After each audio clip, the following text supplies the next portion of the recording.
목소리 있습니다. 시작. 내게 주신 하나님의 은혜를 따라 내가 지혜로운 건축자와 같이 터를 닦아두니 다른 이가 그 위에 세우나 그러나 각각 어떻게 그 위에 세울까를 조심할지라. 아멘. 창세기 2장 18절에 보면 하나님이 독처하는 것이 좋지 못하다. 그래서 주님은 배필을 구하러 이 땅에 오셨어요. 그래서 우리는 하나님께 부름받아서 단체적인 주님의 배필이 되는데 그거를 우리를 주님이 거처하는 성전이 되도록 그렇게 만드시는 게 하나님 뜻이에요. 그러니까 여러분을 타락했는데 타락한 사람을 구원시키는 것은 여러분 하나님의 의도한 배필을 얻는 것에 대한 하나의 수단이지 목적이 되지 않아요. 구원은 수단이지 하나님의 목적이 아니에요. 하나님의 목적은 배필을 얻는 거예요. 그래서 우리 구원받은 사람들을 단체적으로 해서 그 안에 주님이 거하고, 그래서 이걸 갖다 우리가 단체인 우리가 성전이라고 해요. 하나님의 성전. 그리고 이것을 오늘날은 교회라고 하고, 결국은 이 교회가 성장을 해서 그리스도로 충만해지면 나중에 새 예루살렘 성이 되는 거예요. 그 새 예루살렘 성을 주님 뭐라 불렀어요? 그분의 아내라. 그렇게 부르는 것을 볼 수 있어요. 그러니까 신앙생활은 우리가 생각하는 것 같이 그렇게 시시하게 예를 들어 뜰이나 밟고 다니고 예수 믿어 천국과 예수 믿어 축복받을 이런 싸구려 믿음이 아니에요. 우리는 차원이 다른 아주 고차원적인 그런 세계로 하나님이 지금 우리를 이끌어가는 거예요. 그래서 하나님과 인간이라는 인간을 단체로 볼 때 하나님 한 분, 인간 한 분이 연합돼서 둘이 하나 되게 하는 것이 교회입니다. 그래서 여러분이 완전히 이제 하나님의 새 하늘과 새 땅에 가면 누구만 남느냐? 그리스도만 남아요. 그리스도. 그래서 여러분들도 전부 다 여러분 성분은 다 없어지고 여러분 안에 그리스도로 가득 채워집니다. 그래서 그리스도와 우리는 완전히 연합이 돼서 그리스도가 머리가 되시고 우리는 거기 지체가 돼서 그리스도를 표현하는 삶이 되어야 돼요. 그래서 지금하고 송구영신 예배, 주일 예배 이렇게 3번을 연속으로 해서 오늘은 성전을 지으려면 터가 필요해요. 그럼 터를 어떻게 준비하는 것인가 그걸 설명할 거고, 송구영신 예배 때는 그러면 예수 그리스도께서는 하늘에서 어떻게 영광스러운 교회를 만드는가 그걸 보여주고, 그 영광스러운 하늘의 교회가 어떻게 이 땅에 심겨져서 이 땅에서 하나님을 표현하며 살 것인가 그거를 이제 주일날 설명을 할 거예요. 그러니까 지금 시리즈로 쭉 얘기를 하고 있는 거예요. 그래서 여러분들이 이런 거에 대해서 명확하게 인식을 하고 신앙생활을 하면 대충 신앙생활을 할 수가 없죠. 왜냐하면 아직 목적지에 이르지 않았으니까. 여러분 목적지에 도착하기까지는 게으름 필 수가 없잖아요. 예를 들어서 신앙생활은 마라톤에 비유를 해요. 마라톤을 시작을 했으면 언제까지 뛰어야 돼요? 꼬린 지점까지 가야 될 거 아니에요. 1등은 못하더라도 꼬린 지점은 가야 될 거 아니에요. 그렇죠? 근데 가다가 이리 기권하고 저리 기권하고 다 빠져나가고, 그래서 그 많은 사람이 믿었는데 꼬린 지점에는 얼마 안 오는 거죠. 그러니까 주님이 하시는 말씀이 내가 다시 올 때 세상에서 믿음을 보겠느냐 이렇게 말씀하시는 거예요. 그러면 하나님이 그렇게 말씀하셨지만 제가 여기 있습니다 그렇게 하면 탁 나설 수 있는 그런 믿음이 준비가 되어야 되죠. 그것이 자랑스러운 거죠. 그래서 하나님을 알면 알수록 예수 그리스도 한 분 외에는 아무 의미가 없구나 하는 것을 보기 시작해요. 왜? 그리스도 안에 우리가 살 수 있는 모든 요건이 다 갖춰져 있어요. 그 주님을 신뢰하고 살면 여러분 삶이 날마다 풍요로워지는 은혜를 누리게 됩니다. 그러니까 결국 인간이 고달프게 사는 이유가 뭐예요? 진리를 몰랐어. 자, 사람들은 내가 행복해지려고 누구를 바꾸려고 해요? 내가 행복해지려고 누구를 바꾸려고 해요? 네, 옆 사람 바꾸려고 하죠. 그렇죠. 그래서 부부간에 부지런히 바꾸려고 노력했죠. 잘 바뀌죠. 여러분이 바꾸려고 하니까 안 바뀌어요. 그렇죠? 누가 바뀌면? 내가 바뀌면 상대가 바뀌어요. 근데 어떻게 바뀌어야 되냐? 어차피 내 몸 밖에는 사탄이 우글거려요. 그래서 사탄은 거짓말하는 거예요. 멸망시키는 거예요. 저주를 끌고 다녀요. 그러니까 그곳에서는 소망이 없어요. 근데 그곳에서 우리는 뭔가를 얻으려고 발버둥을 치니까 되는 일이 없는 거야. 내가 수고한 거에 비해서 얻는 게 없는 거죠. 너무 고통스럽고.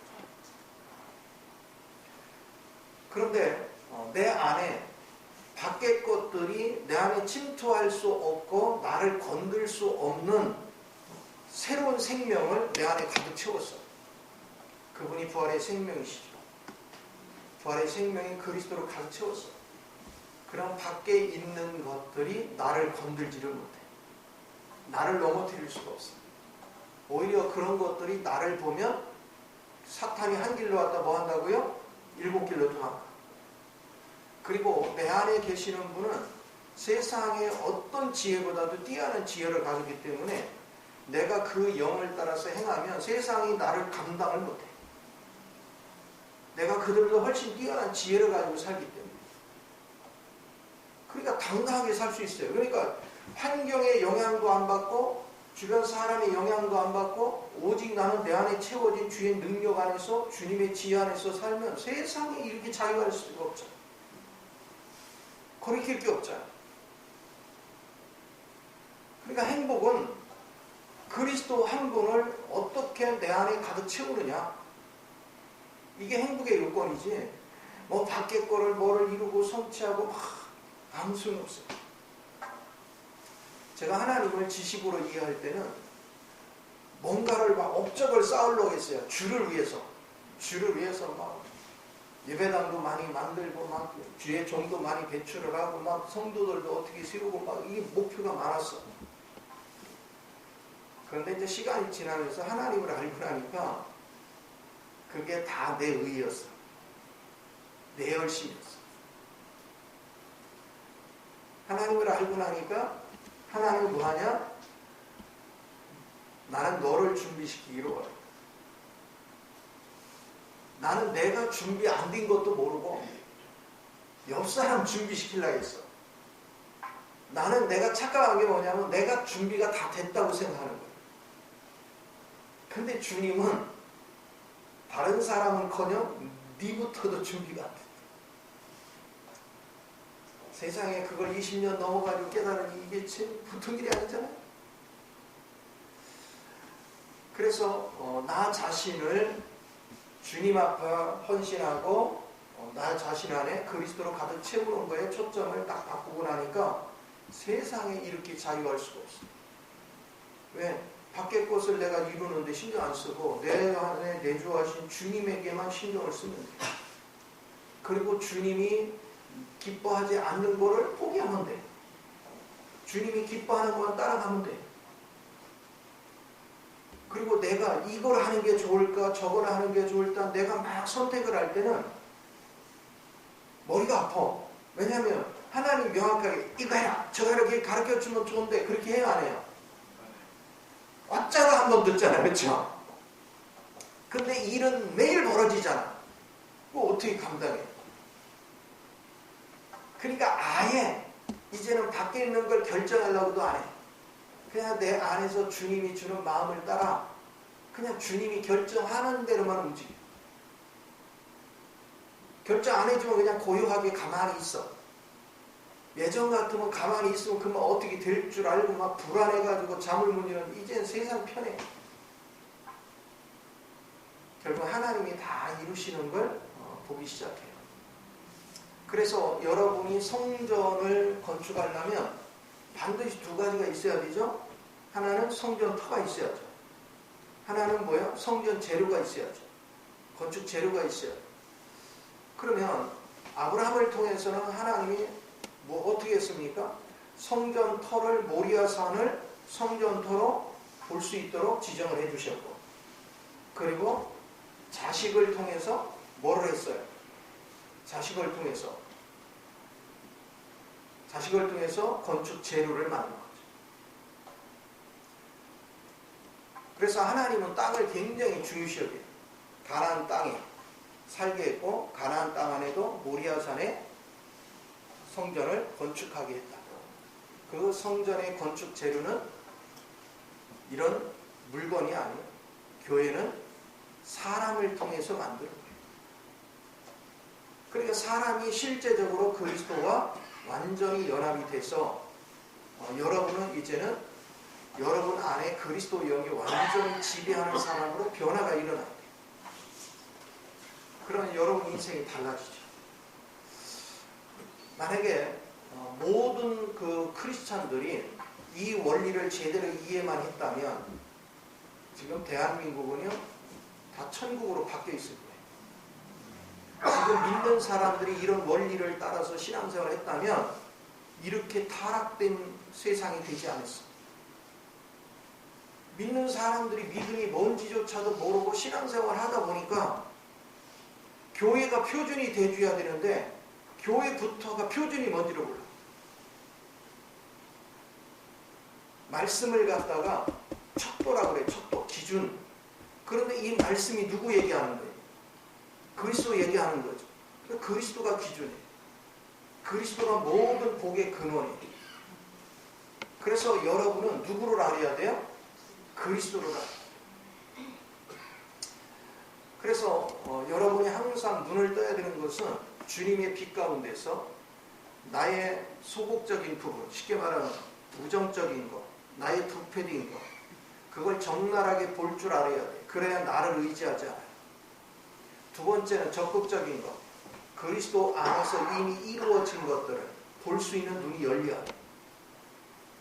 그럼 여러분 삶이 이제 달라지죠. 여러분 삶이 굉장히 풍요로워져.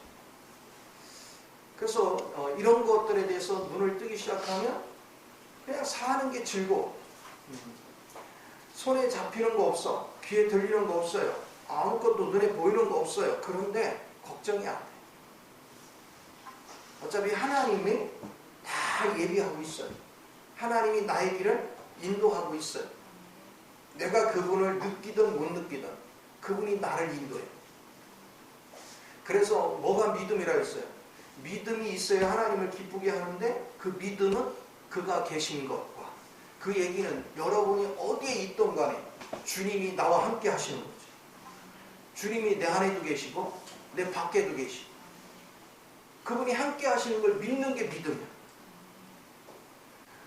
그러면 그분이 함께 하시면 그걸 믿으면 주님이 뭐 한대요? 상 주신대요.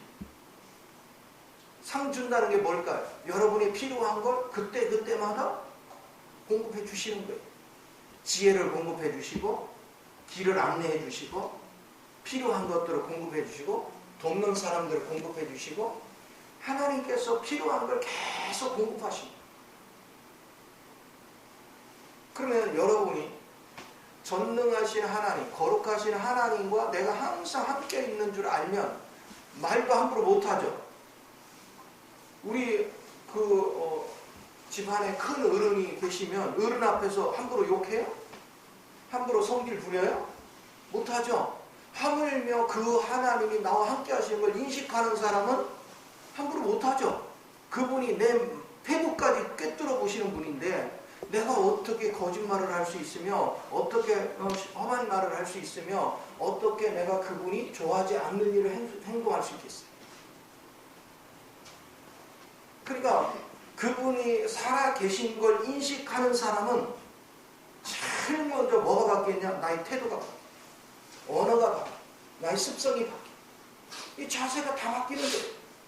그런데 오늘날 신앙인들이 예수님 어디 계세요? 여기 계시대.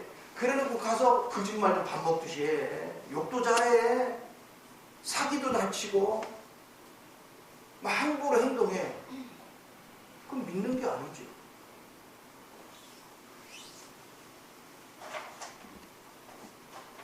예전에 그 공중 화장실 가면 문에다가 어떻게 해놨어? 낙서들을 엄청 해놓죠. 뭐 누가 보는 사람 있나? 그런데 믿음이 있는 사람, 나 거기 화장실에 앉아있어도 누가 와 있어? 주님 보고 계셔. 낙서 못해요 진짜. 어디서든 주님이 함께 하시는 걸 인식하는 사람은 함부로 행동. 그래서 내가 사람이 보이면 거룩한 척하고 안 보이면 함부로 하는 그런 게 아니야. 주님을 믿는 사람은 어디든 내가 머무르는 곳에 주님이 함께 하시기 때문에 나는 말과 행실과 태도에 있어서 허튼 짓을 할 수가 없다는 거죠. 이게 엄청나게 중요한 거예요. 제가 이렇게 마산에서는 이제 장소가 넓었으니까 뭐 어디 밖에를 나오는가 화장실을 간다든가 이렇게 하면 가다 보면 이렇게 유아실이 있는데 도란도란 얘기를 하고 막 하는데 어떤 때는 들어보면 말씀 가지고 막 나눠요. 오늘 배운 거 가지고 막 토론해. 얼마나 보기 좋아, 그쵸? 드런드런 모여가지고 말씀을 딱 해. 그러면서 내가 딱 지나면 딱 멈춰요. 왜 그럴까요?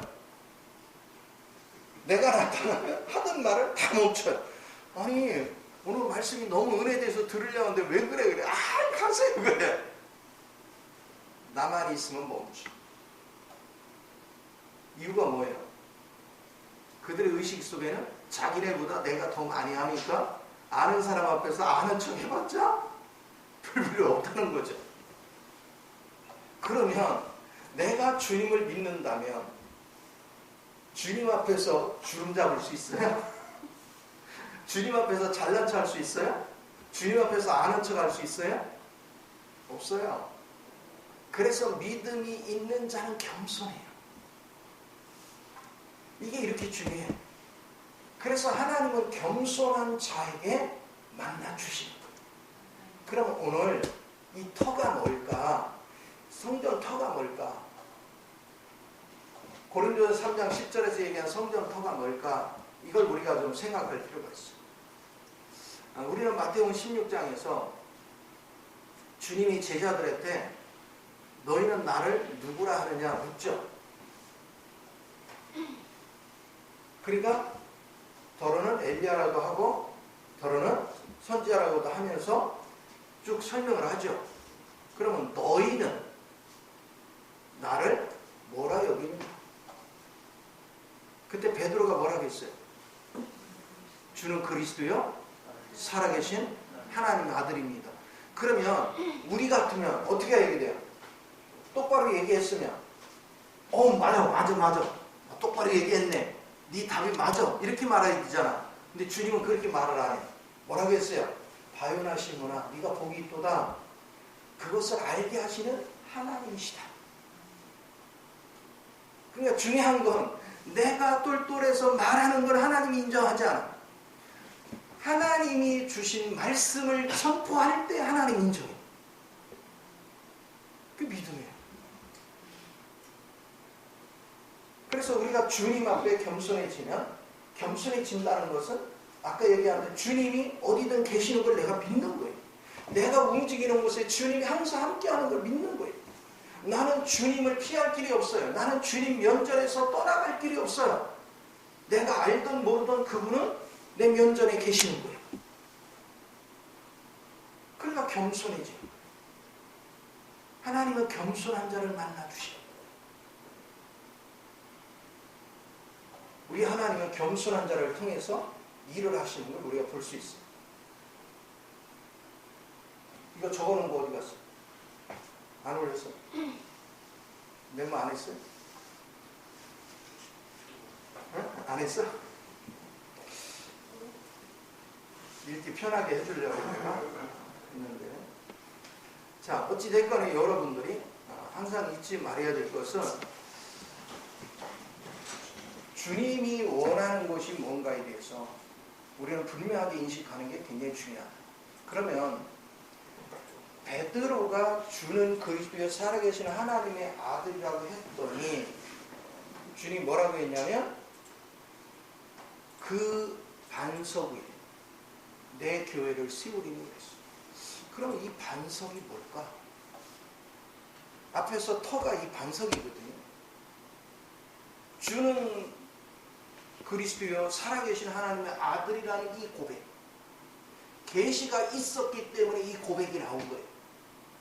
그러면 이게 뭐냐면 주님의 터를 준비한 거예요. 여러분은 하나님의 계시를 내가 듣거나 보고 그거를 입으로 고백할 때 여러분은 주님의 터를 준비합니다. 그리고 주님의 터가 준비된 사람은 내가 산 돌이 됩니다. 그러니까 여러분은 계시라는 것은 뭐냐면 하나님이 우리를 통해서 하나님의 계획을 이루어 가는데 내가 그 하나님의 계획한 것을 보지 못하면, 내가 그 그리스도를 보지 못하면 하나님이 이를 진행할 수가 없어. 내가 계시를 통해서 그리스도가 누군지를 명확하게 알아야 그 그리스도와 더불어서 하나님의 역사가 시작이 되는 거예요. 그러니까 오늘날 많은 신앙인들이 신앙생활을 오래도록 했는데도 영적 체험이 없어. 오래도록 했는데도 영적 성장이 없어. 그건 왜 그러냐? 계시가 없어. 계시가 없다는 얘기는 하나님이 이루시는 하나님의 사실적인 어떤 목적이나 어떤 일을 성취해 가는 거에 대해서 우리가 말귀를 못 알아듣는데 그분이 어떻게 우리한테 이리 가자 이거 하자 할 수가 있어. 계시가 열리지 않으니까 하나님이 나한테 역사할 수가 없어요. 그럼 계시는 누구한테 열리겠어요? 아까 얘기했죠?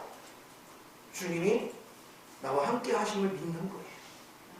그러면 그분이 나와 함께 하는 걸 믿는 사람은 내가 함부로 말하지 못해요. 함부로 경거망동할 수가 없어요. 내가 그분 앞에 있다니까? 말과 태도와 행실이 달라요. 그런 사람에게 하나님이 계시를 하는 거예요. 그런 사람에게 하나님께서 하시고자 하는 일을 열어서 알게 하시는 거예요. 이게 얼마나 중요해요. 그래서 이런 은혜 속에서 여러분이 사는 법을 배우는 것이 대단히 중요한 거죠. 자, 로마서 1장 3, 4절을 한번 보시죠.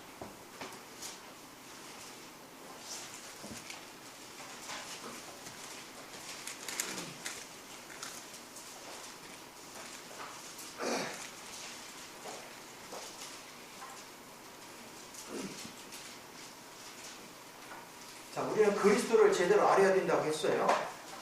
자, 거기에 보니까 이렇게 해요. 그의 아들에 관하여 말하면 육신으로는 다윗의 혈통에서 나셨고 성결의 영으로는 죽은 자들 가운데서 부활하사 능력으로 하나님의 아들로 선포되셨으니 곧 우리 주 예수 그리스도시다. 우리는 이렇게 교리적으로 읽어서 아는 건 아는 게 아니에요. 하나님이 이것을 표현해 놨으면 내가 영 안에서 이 사실적인 걸 만지기 위해서 기도를 해야 돼. 그래서 이 인성으로 그리고 신성으로 그 주님을 양면으로 내가 계시 안에서 봐야 비로소 그리스도를 아는 거야. 그렇게 해서 그리스도를 알 때 비로소 주님은 주님의 목적으로 해서 나와 그 길을 가는 거예요. 근데 사람들이 하나님이 성경에 어떻게 내가 역사하겠다고 기록을 해놨는데 읽지도 않아요. 알려고 하지 않아요. 그 왜 그럴까? 주님을 모르기 때문에.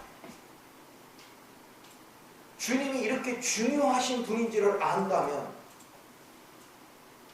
우리의 영원한 생명을 주관하시고 나의 생사화복을 주관하는 분이 주님이라는 걸 안다면 우리는 그분을 알려고 눈에 불을 켜고 읽겠죠.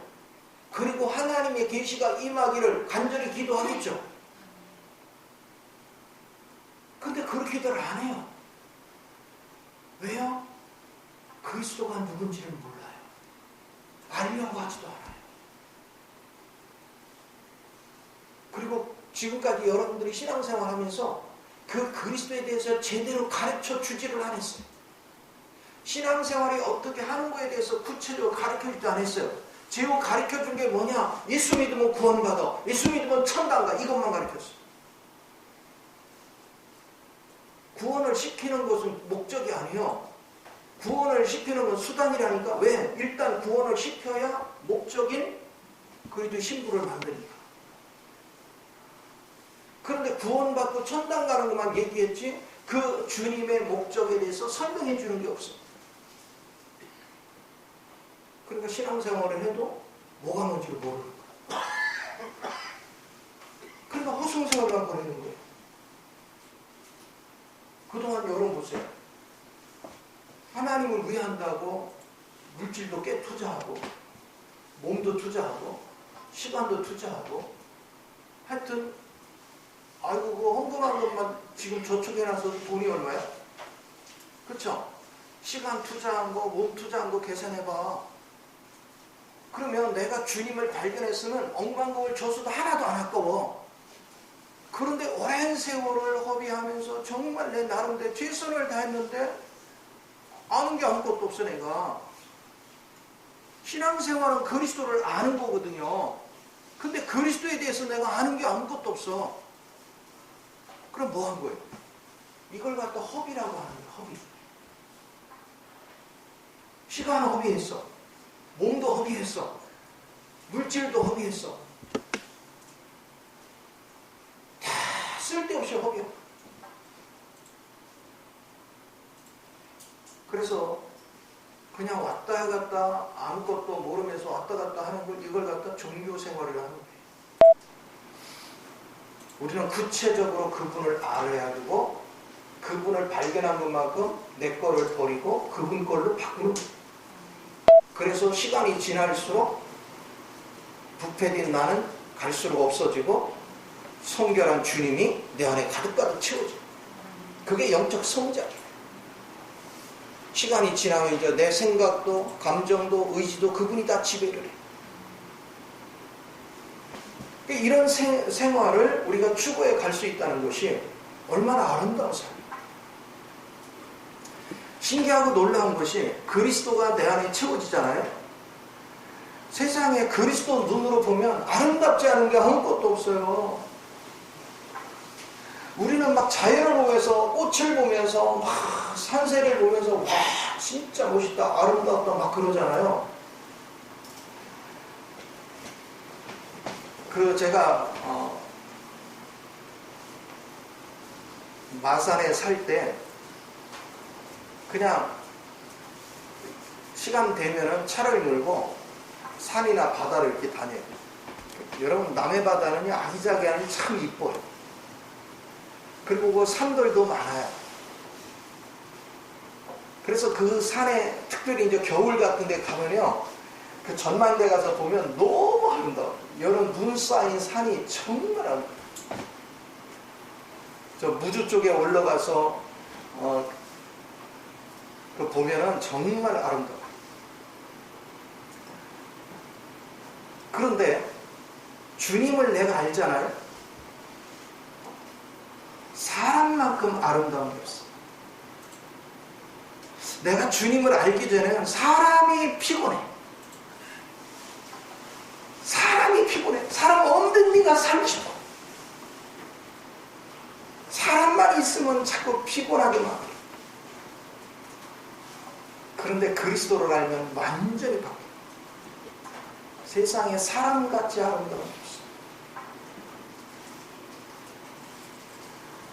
이것을 깨닫는 거예요. 여러분이 그리스도가 내 안에 오면 여러분의 배우자가 하나님이 짝지어진 걸 알아. 하나님이 짝줘줄 때 형편없는 사람을 짝줘줬을까? 가장 필요한 사람을 짝줘줬을까? 그래. 최상급의 사랑으로 정해서 만나게 해준 거야. 그걸 알아야 돼. 근데 우리는 막 불평불만을 해. 그런데 이걸 발견하고서 보니까, 제 입장에서 보니까요, 세상에 여자들이 얼마나 많아. 그쵸? 인구의 절반 가까이 여자잖아. 여자 아무리 많고, 아무리 이쁜 여자가 많고, 아무리 멋있는 여자가 많아도요, 내 아내만큼 나를 사랑해주고 나를 위해서 헌신한 사람이 세상 아무도 없어요. 그럼 내 옆에서 나를 위해서 헌신해주는 그 사람이 최고 아니에요? 그 사람이 보물 아니에요? 그런데 그 주님을 발견해 주는 왜 그게 안 보이는지 몰라. 뭐 불평불만 하면 옆집 사람은 잘하는 것 같아. 문제죠. 그래서 여러분이 그리스도를 만나서 알아보면 여러분 옆에 있는 남편이 최고고 여러분 옆에 있는 아내가 최고라는 걸 보기 시작해요. 감사를 배우는 거예요. 이게 발견되면 저절로 배우자한테 잘해요.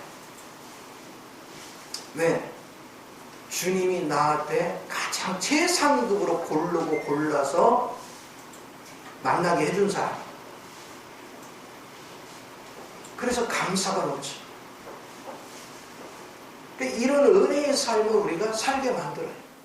그래서 주님이 하시는 말씀이 그리스도와 하나님과 그리스도를 아는 것이 영생이라는 거예요.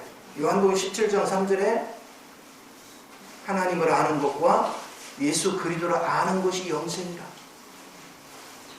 놀랍다니까요. 영생 안에서 보면 미운 사람이 없어요.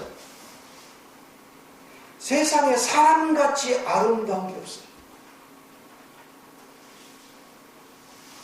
사람들이 이 주님을 모르니까 사람들이 갈수록 타락하니까 완악해지고 서로 그냥 사람 꼴보기 싫고 그러니까 짐승을 사랑하는 거예요. 왜 짐승은 내가 시키는 대로 하거든요. 사람을 사랑해야 되는데 짐승을 사랑해. 그러면 하나님 기뻐하겠어요? 사람을 사랑해야지. 아이고 막 짐승한테는 보통 애지중지하는 게 아니야. 나는 가끔가다 얘기 들으면 깜짝 놀래. 뭐 호텔에 맡겼대야. 세상에 하루에 얼마나 뭐 수술을 하는데 100만 원이 들었다는데 눈이 막 해동그래. 사람들은 쫄쫄 굶는 사람이 있는데 하나님을 알면 우리의 중심이 어디를 향해야 될지를 가르쳐줘요. 하나님을 모르는 사람한테 하면은 자기 생각을 따라서 판단하기 때문에 싸움이 일어나요. 그러나 계시 안에서 하나님을 발견한 사람은 자기 말을 할 수가 없어요. 하나님의 시각으로 보는 거예요. 하나님의 기준으로 보는 거예요. 그러면서 주님이 하시는 말씀이 네가 마음을 어디다 뒀냐. 예를 들어보세요. 내가 교회는 개인이라고 해서 단체라고 했어요. 주님이 머리가 되시고 거기에 머리에 구원받은 사람이 그 붙어있는 거예요. 그렇죠? 그래서 각 지체를 이룬 거예요. 그럼 개는 구원이 있어 없어? 그럼 구원이 없으니까 뭐 주님의 머리에 붙을 수 있어요 없어요? 그럼 우리는 주님의 머리에 붙어있는 지체를 사랑하기도 바쁜데 마음을 어디다 지금 다 뺏기고 있는 거예요? 그래도 영의 실제를 만지면 여러분이 사는 세계가 달라져요. 삶의 기준이 달라지는 거예요. 그리고 창세기에 창조를 할 때 하나님은 종류별로 했어. 그렇죠? 사람은 사람의 종류 안에서 사는 것이고 짐승은 짐승의 종류가 있어요. 과별로 다 달라. 그럼 우리가 어우러져 살지만 수준이 달라. 레벨이 달라. 짐승은 사람이 다스리는 존재지 같이 공유하는 존재가 아니요. 공유하는 존재는 오직 사람. 자, 사람이 사람을 미워하고 짐승의 마음을 뺏기니까 세상에 외로운 사람 천국이야. 고독사를 한 사람이 엄청나게 많아. 그걸 하나님이 보시면서 뭐라고 하시겠어요? 내가 사랑하는 영혼들을 외면하고 네 마음이 딴 데가 있는 동안에 저 영혼이 지금 이렇게 죽어가고 있다. 여러분, 계시가 열린다는 게 뭔지를 알아야 돼요. 주의 마음 안에서 우리가 사는 게 뭔지를. 그래서 우리가 그리스도를 아는 것, 하나님을 알면 그 하나님의 사랑. 하나님이 이 땅에 오신 것은 짐승 구원하러 왔습니까? 우리 타락된 사람 구원하러 왔습니까? 사람 구원하러 왔어요. 그분이 십자가 못 박혀 죽으시고 부활하는 모든 과정을 거치는 것들은 사람을 얻기 위해서 온 거예요. 그러면 내가 주의 마음을 가지면 나도 모든 것을 시간과 물질과 몸을 투자해서 누구를 얻어야 돼요? 사람을 얻어야 돼요. 사람을 얻는 일에 초점을 두었죠.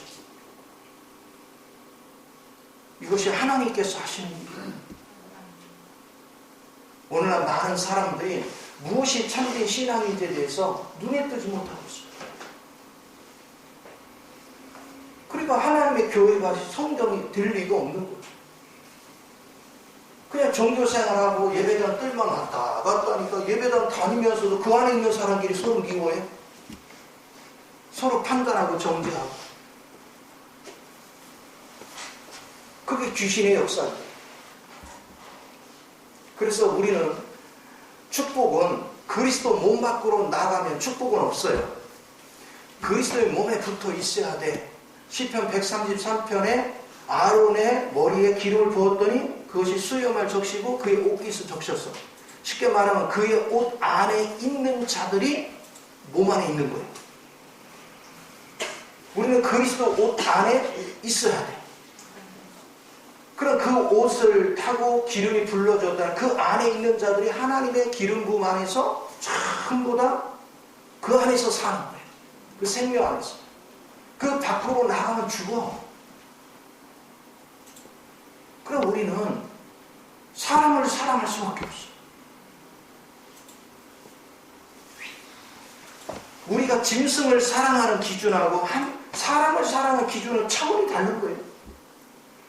생각을 해보세요. 여러분이 사람을 위해서는 사람을 사랑해서 그 사람을 위해서는 죽을 수도 있다 없다.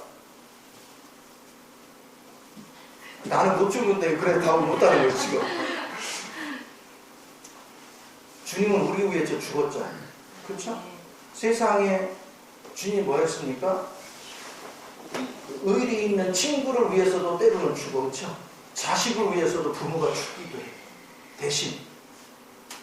근데 개를 위해서는, 짐승을 위해서는 사람이 죽는다 안 죽는다? 절대로 안 죽어. 우리는 신앙의 기본부터 알아야 돼요. 무엇이 신앙의 기본인가? 내 마음을 지금 어디다 뺏기고 있는가? 결국은 사탄은 하나님이 사랑하는 영혼을 사랑하지 않고 마음을 다른 데 다 뺏기는 거예요. 그래서 돈을 사랑하고 짐승을 사랑하고 뭐를 사랑하고 짐승을 사랑하는데 사랑의 기준이 다르다니까 사람을 사랑하는 그 기준하고 짐승을 사랑하는 기준이 다른 거예요.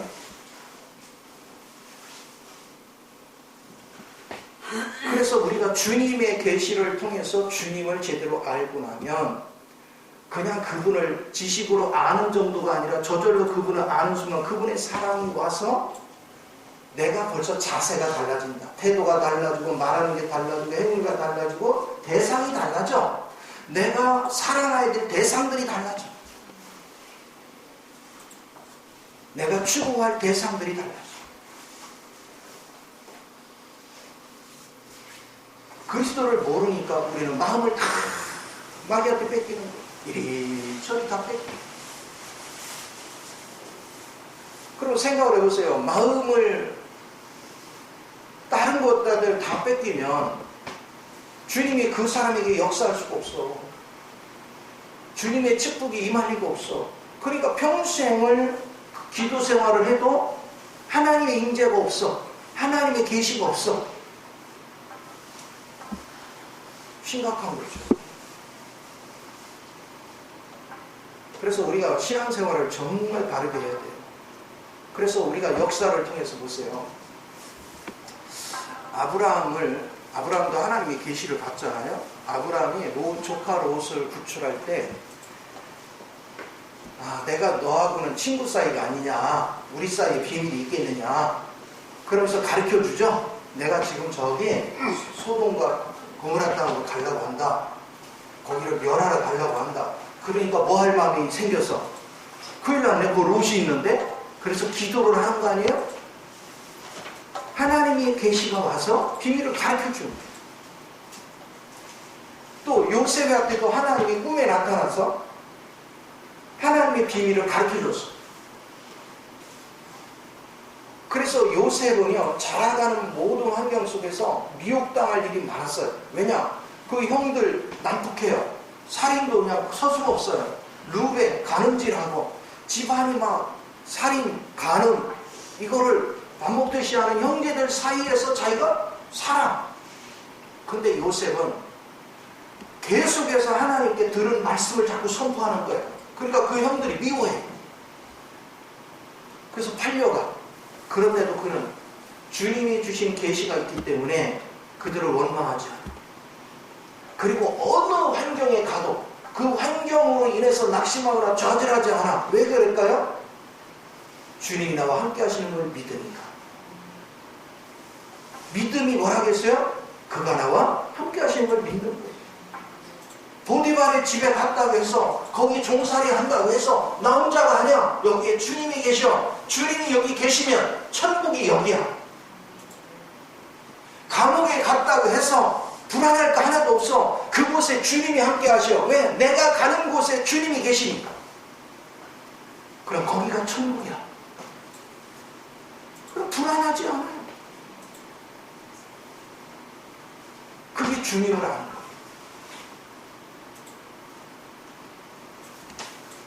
야곱도 죽을 때가 됐을 때 그는 죽음이 임박한 걸 알았어요. 그래서 창세기 49장에 보면 아들들을 다 모이라고 하잖아요. 그래서 48장, 49장부터 축복의 언어가 계속 나옵니다. 그들의 장래를 쭉 축복을 해요. 그게 놀라워요.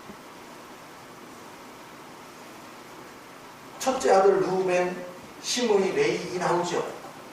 루벤은 가늠한 자죠. 시므이는 살인한 자죠. 이런 자는 구원이 있는 거예요, 없는 거예요? 알고 봤더니 이게 누구예요? 우리들이잖아요. 우리가 그렇게 살았잖아요. 그런데 레이가 살인자에서 주님 앞에 순종함으로 우상을 섬긴 자들을 죽였기 때문에 제사장으로 발탁이 됐죠. 레이 지파가. 그게 뭐예요? 그게 구원이야. 이 12지파를 통해서 하나님은 우리를 구원받게 해가지고 우리를 영적으로 세우고 우리를 복음 전하는 자로, 우리를 건축자로 하는 원리를 그 축복에 다 담아버렸어요. 그 축복 속에 하나님의 경륜이 다 들어있고 성경 66권이 다 들어있어요. 이게 놀라운 하나님의 비밀이에요. 그러니까 하나님의 계시가 없이는 주님과 동역을 할 수가 없어요.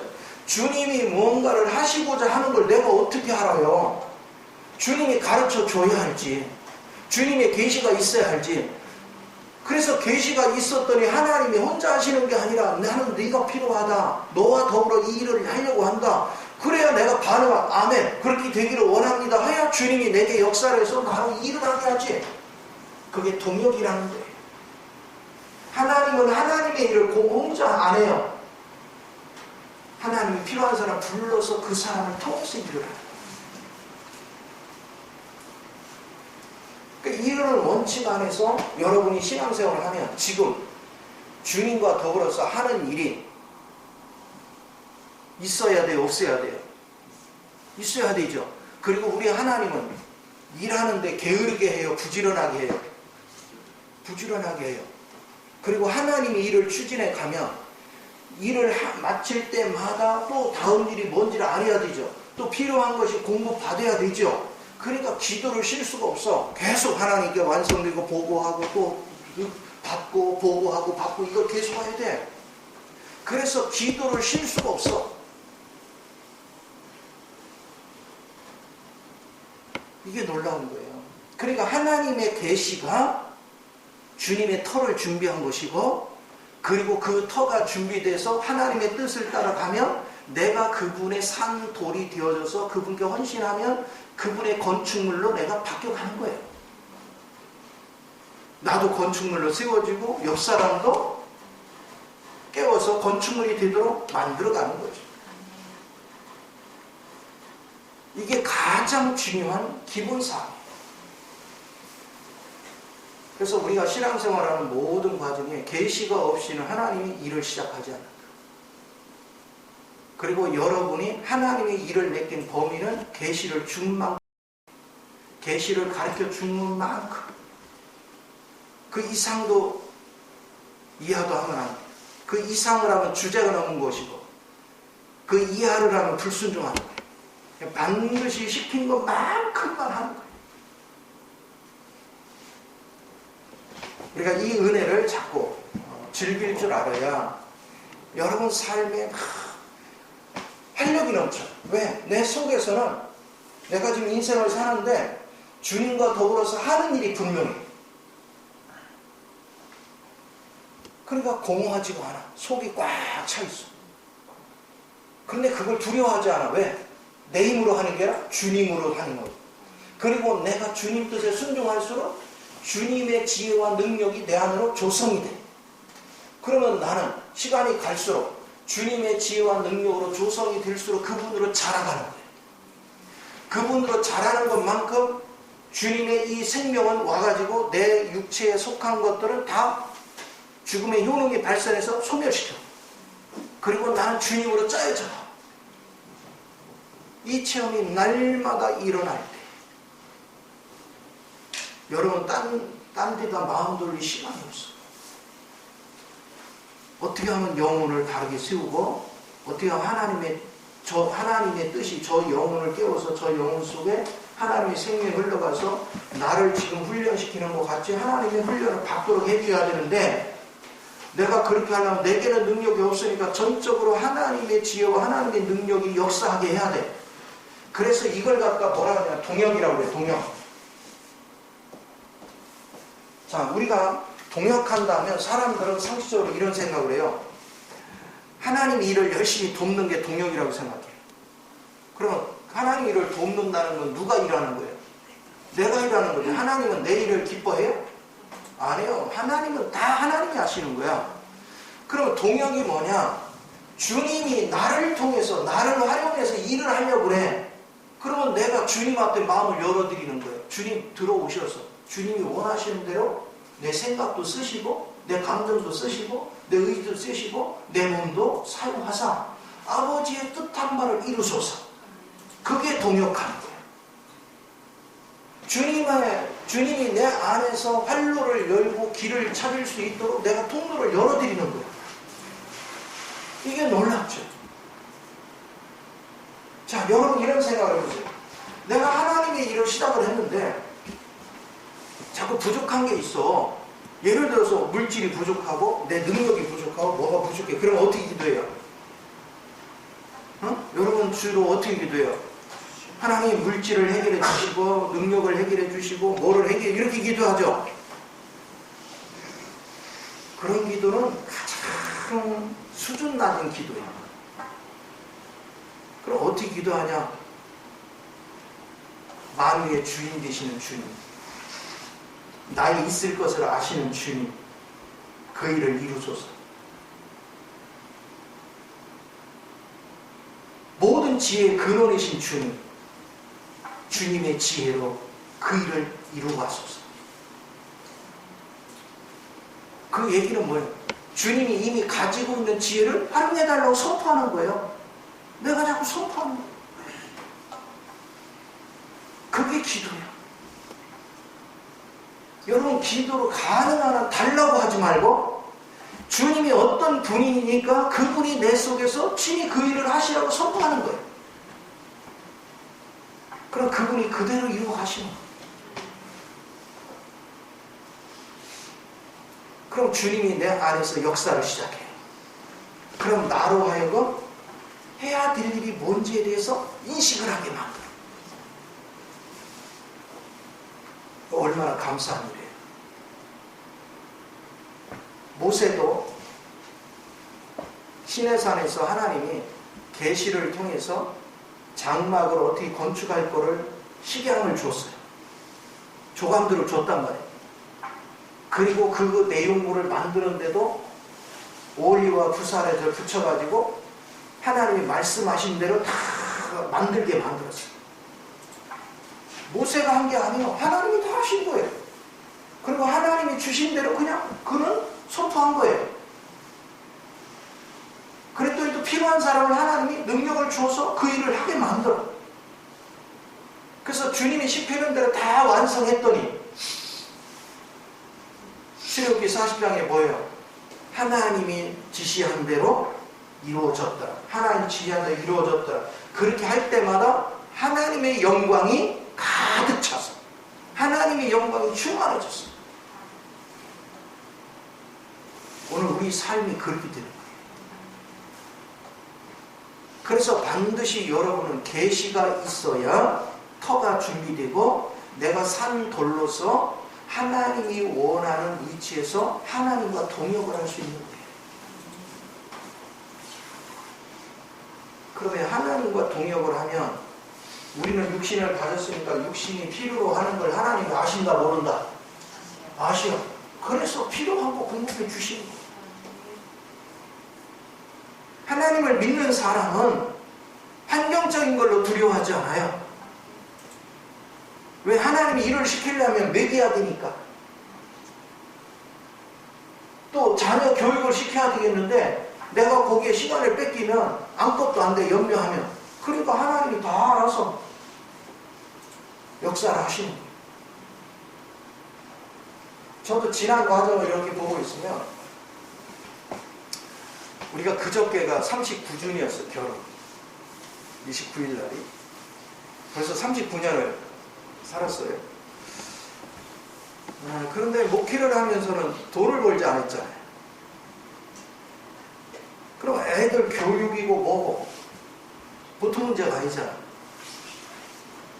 그런데 보세요. 이 애들 뭐 유학도 보내고 대학원도 다 나오고. 근데 나는 돈이 없어. 근데 하나님이 보이지 않는 손길로 계속 후원을 하는 거예요. 그것도 그냥 생활비로 쓰세요 이렇게 줄 때 은행가 하면 또 어떤 때는요, 이거 가람이 등록금으로 쓰세요 하고 보내요. 500도 보내고 뭐 몇백 막 보내요. 생각지도 않게. 근데 정확하게 등록금 철에 그렇게 해요. 놀랍잖아 이게. 하나님 일하시는 게. 그러면 누구한테 하나님이 그렇게 역사를 해요? 자기 일을 하는 자예요? 주의 일을 하는 자예요? 주를 위해서 헌신하는 자를 하나님이 공급하는 거예요. 지금 왜 우리가 부족한지 아세요? 주를 위해 헌신하지 않는 거예요. 왜 헌신 안 해요? 계시가 없으니까. 그럼 왜 계시가 없어요? 그분이 항상 나와 함께하는 걸 안 믿으니까. 안 믿으니까 함부로 생각하고 함부로 말하고 함부로 태도를 하니까. 그게 교만하니까 계시가 없어. 우리는 이거를 깊이 인식을 해야 돼.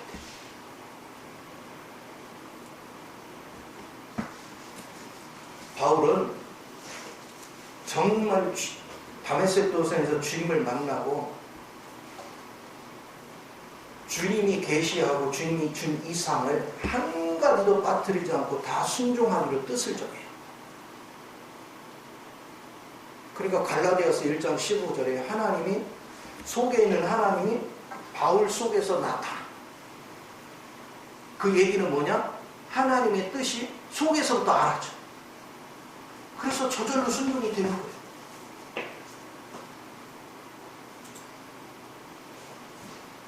또 다메섹 도상에서 이상을 봤어. 밖에서 어떤 환상과 비슷한 어떤 이상을 봤어. 그건 외적이에요. 근데 그거를 이루라고 내적으로는 주의 계시가 나타났어. 우리는 안팎으로 이런 이상과 계시가 나타나야 비로소 주님과 동행을 해요. 그러니까 계시가 없으면 주님의 터가 준비 안 되는 것이고, 계시가 없으면 절대로 내가 산 돌로서 주님의 건축 재료가 될 수가 없어요. 이거를 명확하게 우리는 이어갈 줄 알아야 여러분 하나님의 축복된 삶이 열리는 겁니다. 그런데 이 빛이 임하지 않으면 어떻게 되겠어요?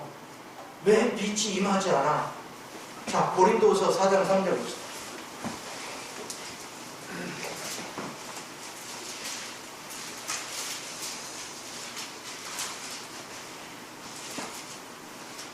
고린도후서 4장 3절. 자, 한 목소리 있습니다. 시작.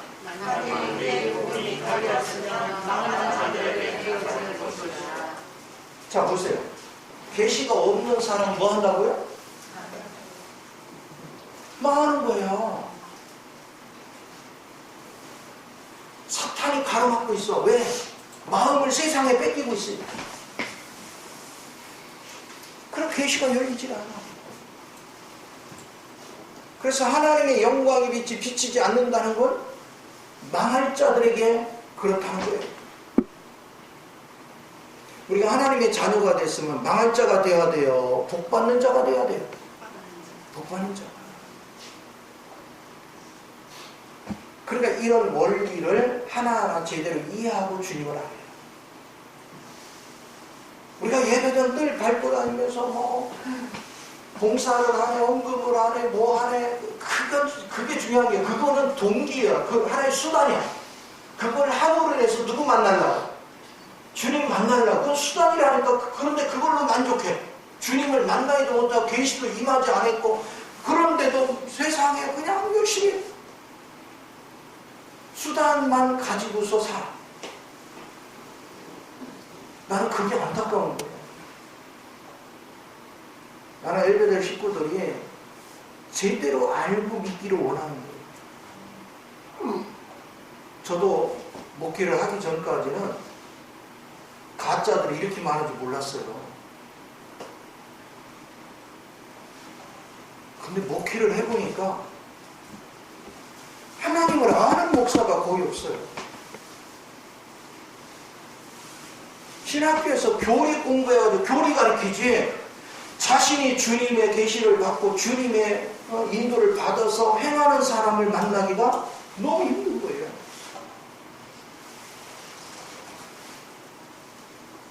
그래서 내가 겪어보니까 그럴 수밖에 없더라. 왜? 내가 말씀을 깨닫고 나는 내가 다 안다고 생각하고 열심히 가르쳤는데 20년 지나서 보니까 내가 가짜야, 내가. 왜? 지식을 공부해서 가르쳤지 계시를 받아서 한 게 아닌 게 너무 많은 거예요. 알고 봤더니 내가 가짜야. 여기 써놨죠? 본 것이 없이 행하는 것이 뭐라고? 거짓이야. 빛이 오면 거짓을 드러내서 사망을 없애버려. 빛이 와야 돼요.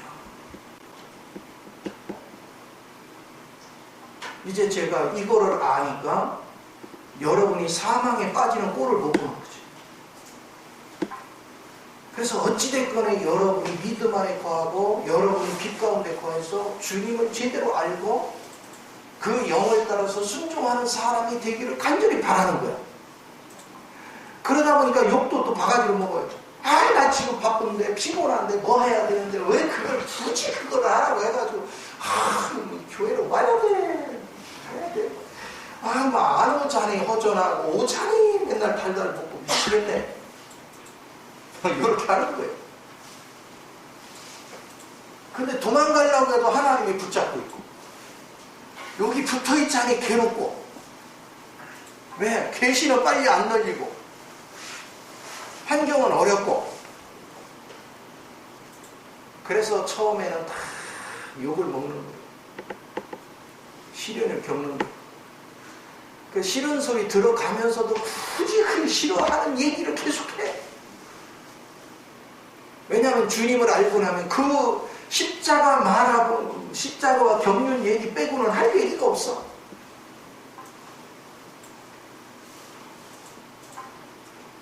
그런데 성도들은 십자가 얘기보다 재밌는 얘기를 듣고 싶어해. 웃기는 얘기. 아, 그래서 막 코미디언이나 사이 저명인사가 오면 막 구름대같이 모이지만 십자가의 참 진리를 가르치는 사람들이 안 보인다니까. 웃기지 않아요? 예수 믿는다고 하면서 자기 육체를 즐겁게 하는 데 사람이 모이는데 생명의 본질로 들어가게 하려고 깨우쳐 주려면 안 믿어. 그래서 베드로전서 2장 9절에 주님 뭐라 했습니까? 너는 왕같은 제사장이라 이제 하나님의 기이한 빛에 들어가서 그 안에서 경험한 아름다운 덕을 다른 사람들에게 뭐야? 선전. 이게 우리가 가야 될 길이거든. 이 놀라운 비밀에 여러분이 자꾸 눈을 떠야 돼. 무엇이 살아있는 신앙이다. 세월을 허비하지 말자. 세상에 나는 40살부터 목회를 하면서 하나님 말씀을 깨닫고는 막 신나가지고 야 진짜 은혜다. 내가 하나님 말씀 깨닫고 산다는 게 은혜다. 막 그래가지고 98년 12월 7일 날 그 열어준 세계로 막 신바람이 나는 세상에 20년 후에 내가 그건 계시가 아니고 깨달은 지식의 수준이라는 걸 안 다음에 그것이 알아지는데 20년 걸렸다니까요. 아, 그러고 나니까 지난 세월이 얼마나 부끄러워. 근데 하나님의 위로가 그만큼 인간이 부패되어 있고 타락됐기 때문에 하나님의 빛 가운데서 이 실제를 만지기가 그렇게 어려운 것이다.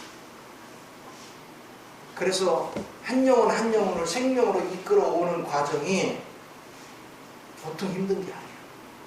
그러니까 바울이 뭐라고 했어요?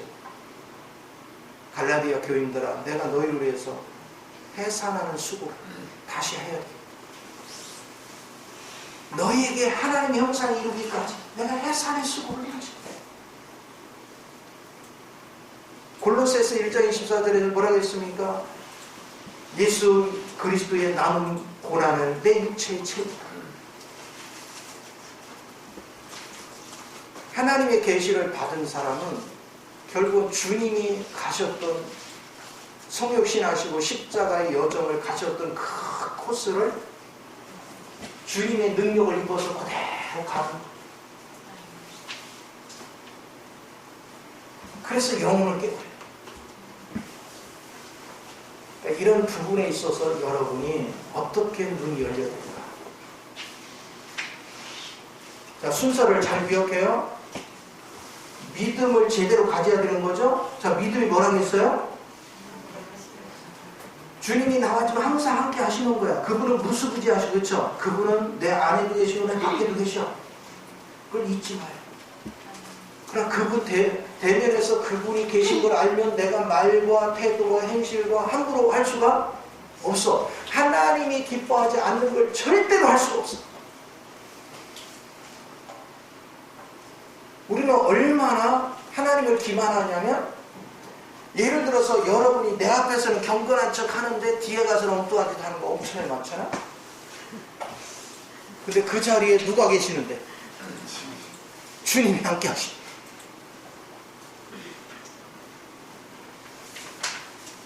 그러니까 주님이 말씀하시는 게 나는 기만당하지 않는다. 갈라디아 6장 7절에서 나는 만물의 여김을 받지 않는다. 그거 기만당하지 않는다는 거야.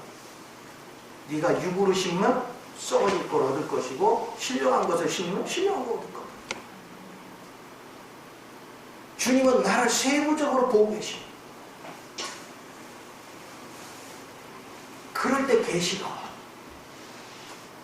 계시가 와야 본격적으로 하나님의 역사가 시작이 돼요. 왜? 계시 뒤에는 누가 계셔? 하나님.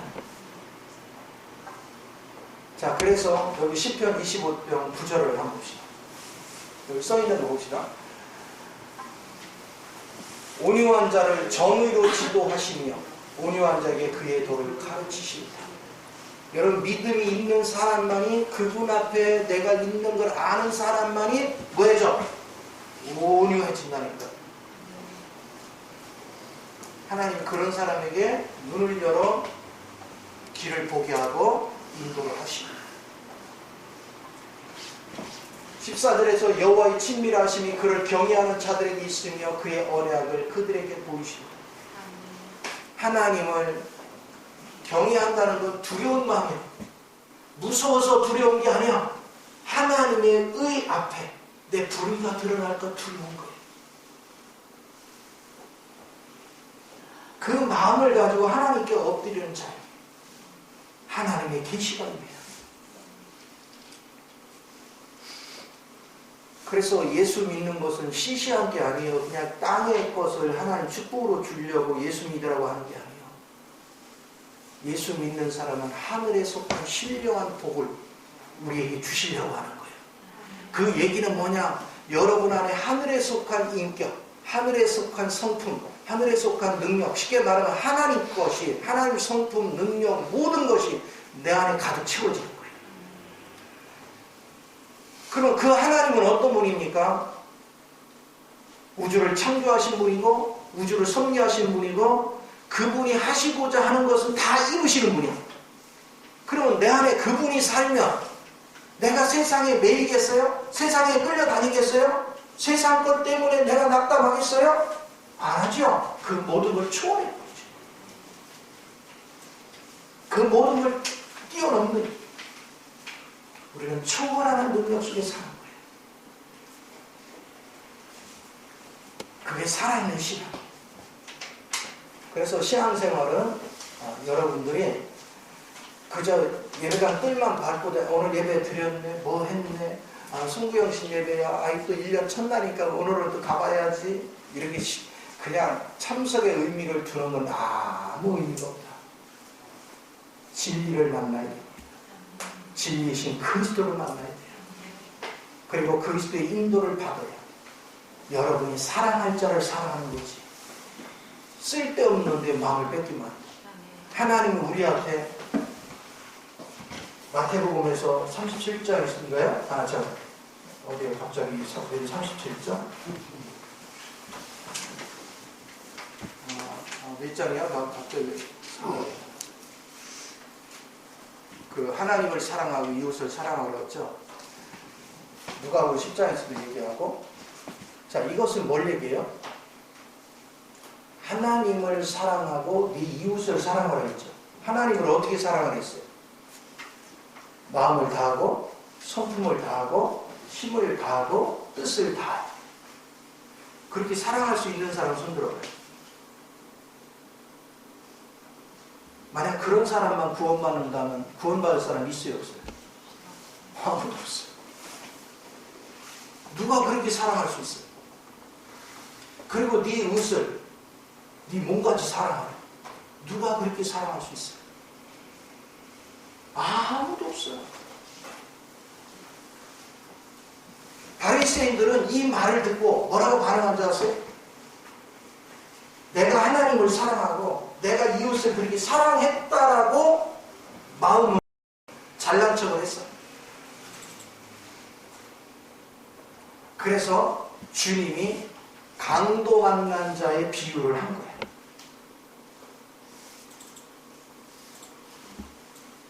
한 사람이 강도를 만나서 거반 죽게 됐어.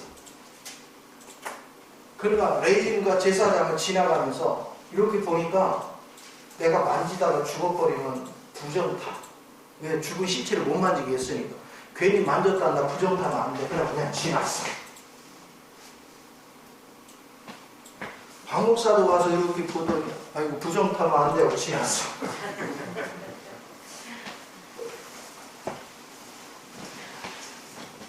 서목사도 이렇게 보고 있더니 아이고 또 지났어. 근데 예수님이 오셔서 보시더니 바로 다가가서 기름을 붓고 그 포도주를 소독을 하고 싸매주고 치료를 한 다음에 낙타에 태워가지고 주막까지 오죠. 그 낙타는 고난을 상징하는 거예요. 구원시켜서 고난의 여정을 통해서 주막은 교리야. 교리가 되게 하는 거예요.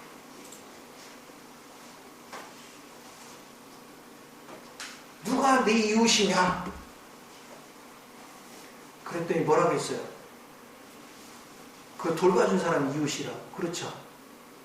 너도 가서 이와 같이 하라. 그랬더니 해석하기로 뭐냐면 예수님같이 살으라고 한 줄 알아. 그게 아니고 예수님을 네 친구로 삼아서 예수님의 섬김을 받아라. 예수님의 축복을 받아라. 너는 할 수 없어. 예수님의 사랑을 받아야 나도 사랑할 수 있어. 쉽게 말하면 예수님이 내 생명이 되지 않고는 힘을 다하고 뜻을 다하고 성품을 다해서 하나님을 사랑할 수 없어. 네 이웃을 내 몸까지 사랑할 수 없어. 그러니까 방법은 내가 죽고 누가 살아야 돼? 그리스도가 살아야 돼.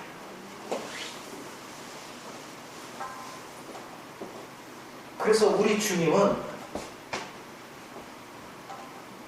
누가 이웃이냐? 그 이웃을 반드시 찾아라. 그 이웃은 예수님밖에 없다. 예수님 외에는 너를 도울 자가 없다. 너를 일으켜 세울 자가 없다. 그러면 예수님의 섬김을 받고 예수님의 축복을 받은 자만이 예수님같이 살 수 있다. 왜? 내가 없어지고 예수가 내 안에 채워지니까. 그래서 이 땅은 예수님만이 일하는 거예요. 우리가 일한다고요? 내 안에 주님이 나를 사로잡아 주님이 나를 활용해야지는 거지 내가 일하면 망해요. 주님이 일을 하셔야 되는 거야. 그래서 막 아내 노릇 해보니까 참 할만하죠? 어떻게 살아보니까 아내 노릇 할만하죠? 응? 여러분이 하니까 아내 노릇이 힘든 거예요. 예수님이 하면 쉬워요. 남편 노릇 하나도 쉽지 않아요. 예수님이 남편 노릇을 하면 쉬워요. 그게 신앙생활. 그래서 여러분은 항상 뭐 하느냐? 여러분의 위치를 내가 하려고 하지 말고 내가 열심히 뭔가를 하려고 하지 말고 주님, 제가 하면 또 실패해요. 내주하신 주님이 친히 하세요. 우주에서 가장 아내 노릇을 잘하시는 분은 주님이십니다. 우주에서 아빠 노릇을 제일 잘하시는 주님이십니다. 주님이 친히 하세요. 그리고 저로 순종해야 될 부분이 있으면 순종할 은혜를 주소서. 그래서 그분이 적극적으로 일하게 하면 돼요. 그럼 하나님은 여러분의 삶을 풍요롭게 바꿔주십니다. 우리는 그 복을 누릴 줄 알아야 돼요. 그래서 신앙생활은 먼저 주님의 계시가 있으면 이미 뭐가 닦인 거다? 터가 닦인 것이고 그 계시를 따라 순종할수록 내가 산 돌이 되어 내가 주님의 건축재료가 된다. 그러면 이제 재료가 준비됐으면 건축해야 되겠죠? 그래서 0시에 시작을 합니다. 할렐루야. 조금 휴식을 취한 다음에 하도록 하겠습니다. 30분까지 하려고 보니까 너무 촉박할 것 같아요. 자, 기도하겠습니다.